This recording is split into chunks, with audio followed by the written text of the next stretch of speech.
I don't know, I decided to mess around in the studio this morning. So,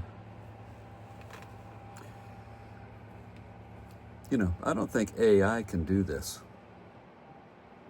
You know, you got all of this AI business going on. But, you know what I did is I took a drum loop. Sounds about like that. That sounds pretty good. And so I added a percussion part over that drum loop. And if I can find it, yeah, it starts about right here. Yeah, here's the percussion part, right? So if you add that with the drum loop, you get that kind of thing, right? And I thought, well, okay, that's fun. You know, this is just me having fun, right? And so, you know, at some point I thought this fun has to expand into something more interesting, right? Because just a drum beat and me banging around, right? I mean, if you see down here, right, this is a wave drum that I could bang on. So I'm actually improvising over a loop, okay? And then I went, well, as long as I'm fiddling around with something like that, you know, I have a bunch of software synthesizers, and there's a synthesizer that I was using, and you can kind of hear that. Kind of a cool sound, and that goes along with my other two tracks, right? Kind of cool. Nice groovy little track. And then I added some other synthesizer stuff to it.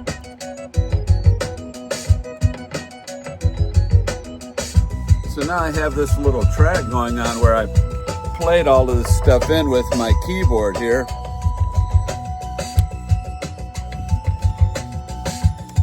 Using software synthesizers, right? So this is all good.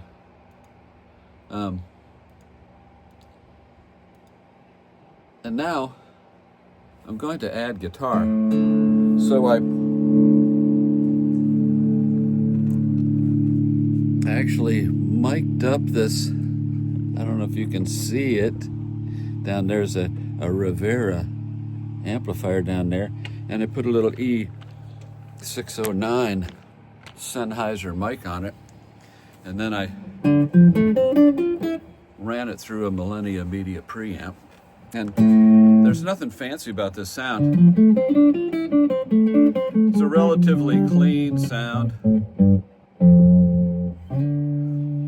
And let's see what happens if I try to solo over this.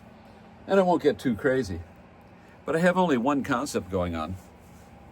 And, right, because everybody knows that if you basically have a track that requires a D major pentatonic, right, or a B minor pentatonic, that if I put all of those notes on good downbeats, they're all going to sound right, okay? But when I get to the chord change,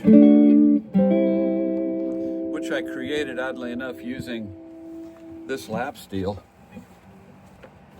let me get it.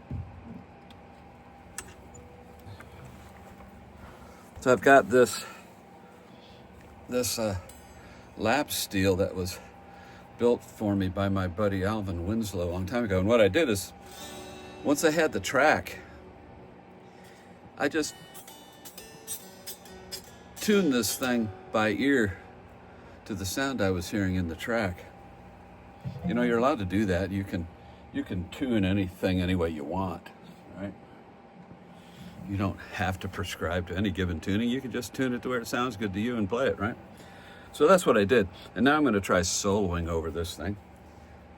And the odd concept here is that when I start to hear the chords move, if I'm stuck in my pentatonic world, I'm going to go, if this is the beat, 1, 2, 3, 4, there's going to be a bunch of upbeats on those downbeats. So on the upbeat or the offbeat, I'm going to play a bad note. So if I'm playing this, when I move to the offbeat, I'm going to grab one of those odd duck notes, the other chromatic notes that are around that pentatonic thing, and I'm going to go very chromatic. And then I'm going to arrive back inside of the pentatonic thing. And let's see what happens, shall we? Because I remember years ago when I was a younger person, I was trying to learn how to play, and I was in New Orleans, and I had this old saxophone player that used to play with me, and he would stand next to me and yell things at me like, "Get half step out and play diminished." One of my favorite things that he said was, "Play a bad note on the weak beat." I started doing that, and it changed my lines. So let us try this. Playing a bad note on the weak beat, okay?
Yeah, see, AI can never make those kind of mistakes. You know, it's going to try to do things more perfect. We're people. We can get away with all kinds of trouble if we're not careful.